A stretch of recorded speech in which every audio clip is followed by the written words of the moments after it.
ನಂದು ತಪ್ಪಾಯಿತು ಕ್ಷಮಿಸಿ ಬಿಡಿ. ನಿನ್ನೆ ಕ್ಷಮೆ ಕೇಳಿದ ಜಮೀರ್ ಇಂದು ಹೈಕಮಾಂಡ್ ಬುಲಾವನ್ನ ಕೊಟ್ಟಿದೆ. ತಕ್ಷಣವೇ ದೆಹಲಿಗೆ ಬರುವಂತೆ ಜಮೀರ್ಗೆ ಕರೆಯನ್ನ ನೀಡಿರುವಂತದ್ದು ಹೈಕಮಾಂಡ್. ನಂದು ತಪ್ಪಾಯಿತು ಕ್ಷಮಿಸಿ ಬಿಡಿ ಅಂತ ಕೇಳಿದ್ದಾರೆ ಜಮೀರ್ ಅಹಮದ್ ಖಾನ್. ನಿನ್ನೆ ಕ್ಷಮೆ ಕೇಳಿದ ಜಮೀರ್ ಇಂದು ಹೈಕಮಾಂಡ್ ಬುಲಾವನ್ನ ಕೊಟ್ಟಿರುವಂತದ್ದು. ತಕ್ಷಣವೇ ದೆಹಲಿಗೆ ಬರುವಂತೆ ಜಮೀರ್ ಅಹಮದ್ ಖಾನ್ಗೆ ಕರೆಯನ್ನ ನೀಡಿರುವಂತದ್ದು. ಕಾಂಗ್ರೆಸ್ ಉಸ್ತುವಾರಿ ಸುರ್ಜೇವಾಲಾರಿಂದ ಜಮೀರ್ಗೆ ಕರೆ ಬಂದಿದೆ. ಹಿಂದೆ ರಾಹುಲ್ ಗಾಂಧಿ ಹಾಗೆ ಜಮೀರ್ ಅಹಮದ್ ಖಾನ್ ಭೇಟಿಯಾಗುವಂತಹ ಸಾಧ್ಯತೆ ಇದೆ. ಮಂತ್ರಿ ಸ್ಥಾನವೋ ಅಥವಾ ಪಕ್ಷ ಸಂಘಟನೆ ಹೊಣೆಯೋ ಅನ್ನುವಂತಹ ಪ್ರಶ್ನೆ ಇದೆ. ನಂದು ತಪ್ಪಾಯಿತು ಕ್ಷಮಿಸಿಬಿಡಿ ಅಂತ ಕ್ಷಮೆಯನ್ನ ಕೇಳಿದ್ರು. ನೆನ್ನೆ ಕ್ಷಮೆ ಕೇಳಿದ್ದಂತಹ ಜಮೀರ್ ಅಹಮದ್ ಖಾನ್ ಇವತ್ತು ಹೈಕಮಾಂಡ್ ಬುಲಾವನ್ನ ಕೊಟ್ಟಿದೆ. ತಕ್ಷಣವೇ ದೆಹಲಿಗೆ ಬರುವಂತೆ ಜಮೀರ್ಗೆ ಕರೆಯನ್ನ ಮಾಡಿರುವಂತದ್ದು ಹೈಕಮಾಂಡ್ನಿಂದ. ಕಾಂಗ್ರೆಸ್ ಉಸ್ತುವಾರಿ ಸುರ್ಜೇವಾಲಾ ಅವರು ಜಮೀರ್ಗೆ ಕರೆಯನ್ನ ಮಾಡಿದ್ದಾರೆ, ತಕ್ಷಣವೇ ದೆಹಲಿಗೆ ಬನ್ನಿ ಅಂತ. ಹಿಂದೆ ರಾಹುಲ್ ಗಾಂಧಿ ಜಮೀರ್ ಅಹಮದ್ ಖಾನ್ ಭೇಟಿಯಾಗುವ ಸಾಧ್ಯತೆ ಇದೆ. ಮಂತ್ರಿ ಸ್ಥಾನ ಕೊಡ್ತಾರೋ ಅಥವಾ ಪಕ್ಷ ಸಂಘಟನೆ ಹೊಣೆಯನ್ನ ಹೊರಿಸ್ತಾರೋ ಕಾದು ನೋಡ್ಬೇಕು. ಹಾಗಿದ್ರೆ ಮುಸ್ಲಿಂ ಶಾಸಕರ ಸಮರದಲ್ಲಿ ಯಾರ್ಯಾರ ಹೆಸರು ಕೇಳಿ ಬರ್ತಾ ಇದೆ? ರಿಜ್ವಾನ್ ಹರ್ಷದ್ ಶಿವಾಜಿನಗರದ ಶಾಸಕರು, ಇನ್ನು ತನ್ವೀರ್ ಸೇಠ್ ನರಸಿಂಹರಾಜ ಕ್ಷೇತ್ರದ ಶಾಸಕರಾಗಿದ್ದಾರೆ. ಇನ್ನು ಜಮೀರ್ ಅಹಮದ್ ಖಾನ್ ಚಾಮರಾಜನಗರ ಕ್ಷೇತ್ರದ ಶಾಸಕರಾಗಿದ್ದಾರೆ. ಈ ಮೂರು ನಾಯಕರ ಹೆಸರು ಕೇಳಿ ಬರ್ತಾ ಇದೆ. ಜೊತೆಗೆ ಎನ್ ಹ್ಯಾರಿಸ್ ಶಾಂತಿನಗರದ ಶಾಸಕರು, ಈ ನಾಯಕರ ಹೆಸರು ಕೇಳಿ ಬರ್ತಾ ಇರುವಂತದ್ದು. ಸಲೀಂ ಅಹಮದ್ ಖಾನ್ ಪರಿಷತ್ನ ಸದಸ್ಯರು ಪ್ರೆಸೆಂಟ್ ಇರುವಂತದ್ದು. ರಿಜ್ವಾನ್ ಅರ್ಷದ್ ಅವರ ಹೆಸರು ಕೂಡ ಕೇಳಿ ಬರ್ತಾ ಇದೆ.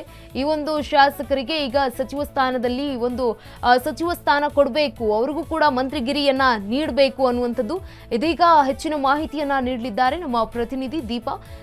ಇದೀಗ ಕ್ಷಮಿಸಿ ನಂದು ತಪ್ಪಾಯಿತು ಅಂತ ಕೇಳಿಕೊಂಡಿರುವಂತದ್ದು ಜಮೀರ್ ಅಹಮದ್ ಖಾನ್ ಅವರು. ಇದೀಗ ತಕ್ಷಣವೇ ಅವರಿಗೊಂದು ಬುಲಾವ್ ಬಂದಿದೆ.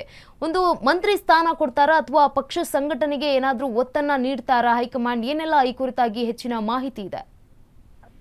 ನ್ಯೂಸ್ಗೆ ಎಕ್ಸ್ಕ್ಲೂಸಿವ್ ಆಗಿ ಮಾತನಾಡುವಂತಹ ವೇಳೆಯಲ್ಲಿ ಅವರು ಆಡಿಯೋ ವೈರಲ್ ಆಗಿದ್ರಿಂದನೇ ಸಚಿವ ಸ್ಥಾನ ಕೈತಪ್ತು ಅನ್ನುವಂತಹದನ್ನ ಒಂದು ಹಂತಕ್ಕೆ ಒಪ್ಕೊಂಡ್ರು. ಜೊತೆಗೆ ನನ್ನಿಂದ ಏನಾದ್ರೂ ಆ ರೀತಿಯಾಗಿ ತಪ್ಪಾಗಿದ್ರೆ ನಾನು ಕ್ಷಮೆ ಯಾಚಿಸ್ತೇನೆ ಅನ್ನುವಂತಹದನ್ನ ನಾಯಕರುಗಳ ಮುಂದೆ ಹೇಳಿದ್ದೇನೆ ಅನ್ನುವಂತಹ ಮಾತುಗಳನ್ನು ಕೂಡ ಅವರು ಹೇಳಿದ್ರು. ಹಾಗಾಗಿ ಅದರ ಬೆನ್ನಲ್ಲೇ ಜೊತೆಗೆ ಅವರು ಯಾವಾಗ ಈ ವಿಚಾರಗಳನ್ನೆಲ್ಲ ಇದು ಮಾಡಿದ್ರು, ಜೊತೆಗೆ ಮೌಲಾನಗಳು ಅವರ ಬೆನ್ನ ಹಿಂದೆ ನಿಂತರು, ಅವರಿಗೆ ಸಚಿವ ಸ್ಥಾನ ನೀಡಲೇಬೇಕು ಅನ್ನುವಂತಹದನ್ನ ಹೇಳಿದ್ರು. ಅಷ್ಟೇ ಅಲ್ಲ, ಮುಂಬರುವಂತಹ ಚುನಾವಣೆಗೆ ಸಚಿವ ಸ್ಥಾನ ನೀಡದೇ ಇದ್ರೆ ಅದರ ಪರಿಣಾಮ ಎದುರಿಸಬೇಕಾಗುತ್ತೆ ಅನ್ನುವಂತಹ ಒಂದು ರೀತಿ ಬೆದರಿಕೆಯನ್ನು ಕೂಡ ಒಂದಿಷ್ಟು ಜನ ಅಂದ್ರೆ ಆ ಅಲ್ಪಸಂಖ್ಯಾತ ಸಮುದಾಯದ ನಾಯಕರುಗಳು ಹಾಕೋದಿಕ್ಕೆ ಶುರು ಮಾಡಿದ್ರು. ಅದೆಲ್ಲದರ ನಡುವೆ ಇದೀಗ ಹೈಕಮಾಂಡ್ ಒಂದು ನಿರ್ಧಾರ ತೆಗೆದುಕೊಂಡು ನಿಂತಿದೆ.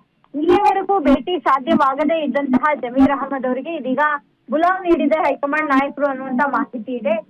ದೆಹಲಿಗೆ ಹೋಗುವಂತಹ ಜಮೀರ್ ಅಹಮದ್ ಅವರು ರಾಹುಲ್ ಗಾಂಧಿ ಅವರನ್ನು ಕೂಡ ಭೇಟಿ ಮಾಡ್ತಾರೆ ಅನ್ನುವಂತಹದ್ದು ಸದ್ಯಕ್ಕಿರುವಂತಹ ಮಾಹಿತಿ. ಇದರ ಜೊತೆಗೆ ಅವರು ಜೊತೆ ಅಶ್ವವೇಗ ನ್ಯೂಸ್ ಜೊತೆ ಮಾತನಾಡುವಂತಹ ವೇಳೆಯಲ್ಲೂ ಕೂಡ ತಾವು ಮಂತ್ರಿ ಸ್ಥಾನ ಸಿಗದೇ ಇದ್ರೆ ಅನ್ನುವಂತಹ ಪ್ರಶ್ನೆಯನ್ನ ನಾವ್ ಎತ್ತಿದಾಗ ಮಂತ್ರಿ ಸ್ಥಾನ ಸಿಗದೇ ಇದ್ರೆ ಪರವಾಗಿಲ್ಲ, ಯಾಕಂದ್ರೆ ನಾನು ಮಾಡಿದ್ದೇನೆ, ಪಕ್ಷ ಎಲ್ಲವನ್ನೂ ಕೂಡ ಕೊಟ್ಟಿದೆ, ನೀವು ಪಕ್ಷ ಸಂಘಟನೆಯಲ್ಲಿ ಮುಂದುವರಿರಿ ಅಂದ್ರೆ ನಾನು ಒಟ್ಟು ಕೂಡ ಅನ್ನುವಂತಹ ಮಾತನ್ನ ಹೇಳೋ ಮೂಲಕ ಒಂದು ಸ್ಪಷ್ಟತೆಯನ್ನ ಅವ್ರು ನೀಡಿರುವಂತಹದ್ದು.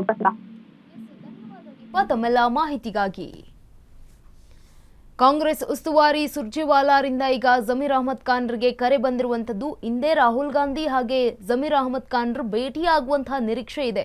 ಮಂತ್ರಿ ಸ್ಥಾನ ಕೊಡ್ತಾರೋ ಅಥವಾ ಪಕ್ಷ ಸಂಘಟನೆಯ ಹೊಣೆಯನ್ನ ಹೊರಿಸ್ತಾರೋ ಗೊತ್ತಿಲ್ಲ, ಕಾದು ನೋಡಬೇಕಾಗಿರುವಂತದ್ದು. ಹೈಕಮಾಂಡ್ ಈ ಒಂದು ಬುಲಾವನ್ನ ನೀಡಿರುವಂತದ್ದು. ನಿನ್ನೆ ಕ್ಷಮೆಯನ್ನ ಕೇಳಿದ್ರು ಜಮೀರ್ ಅಹಮದ್ ಖಾನ್ ಅವರು ಈ ಒಂದು ಆಡಿಯೋ ವಿಚಾರಕ್ಕೆ ಸಂಬಂಧಪಟ್ಟಂತೆ. ಒಂದು ವೇಳೆ ಏನಾದ್ರೂ ಆಡಿಯೋದಿಂದಾನೇ ನನಗೆ ಒಂದು ಸಚಿವ ಸ್ಥಾನ ಕೈ ತಪ್ತಾ ಇದೆ ಅನ್ನುವಂತಹ ಮಾತುಗಳು ಕೇಳಿ ಬಂದಿದ್ರೆ, ಜೊತೆಗೆ ನಾನು ಕೂಡ ಕ್ಷಮೆಯನ್ನ ಯಾಚಿಸ್ತೀನಿ, ಪಕ್ಷಕ್ಕೆ ಯಾವುದೇ ರೀತಿಯಾದಂತಹ ತೊಂದರೆ ಉಂಟಾಗಿದ್ರೆ ಅನ್ನುವಂತಹ ಮಾತುಗಳನ್ನ ಕೂಡ ಅವರು ಹೇಳಿದ್ರು. ಈ ಹಿನ್ನೆಲೆ ಈಗ ಹೈಕಮಾಂಡ್ ಇಂದ ಈಗ ಬುಲಾವ್ ಬಂದಿರುವಂತದ್ದು.